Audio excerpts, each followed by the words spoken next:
شغل الطراوه ده مش هيجازي يا اخوانا الكرام. ولذلك ليه الناس النهارده بتشتكي؟ قال تعالى: ومن اعرض عن ذكري فان له معيشه ضنكا ونحشره يوم القيامه اعمى.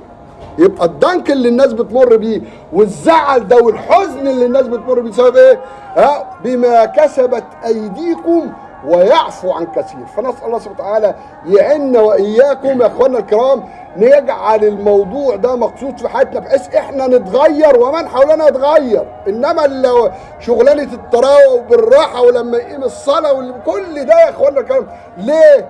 لان الله عزيز. يا عبادي لو أن أولكم وآخركم وإنسكم وجنكم كانوا على أتقى قلب رجل واحد فيكم ما زاد في ملك شيء.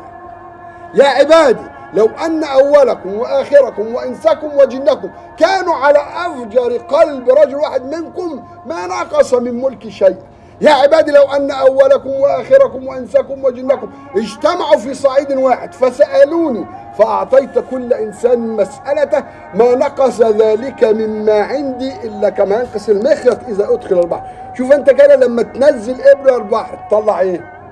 فأنت ربنا مش محتاج لك، مش محتاج لعباد، أنت اللي محتاج. يا إخوانا الكرام أختم بالموضوع ده. إزاي نظهر فقرنا إلى الله حتى لو معاك الأسباب الدنيا كلها؟ قول له: يا رب اللهم إني ضعيف فقويني، فقير فأغنني، ذليل فأعزني. سيدنا عمر بن الخطاب رضي الله عنه في الجاهليه ما كانش حد يقدر يبص له ولا كان حد يقدر يحط ايده على كتفه كده. لما اسلم قال ايه بقى؟ كنا اذلاء قبل الاسلام واعزنا الله بالاسلام، ولو ابتغينا العزه في غير الاسلام لاذلنا الله. ربنا يبارك فيكم. دي نصيحه وكلمه. نسال الله سبحانه وتعالى ان يعفو عن اختنا ويرحمها رحمه واسعه ويرحم جميع موتانا وموتى المسلمين ويعفو عنا وعن جميع موتانا وموتى المسلمين. وجزاكم الله خيرا.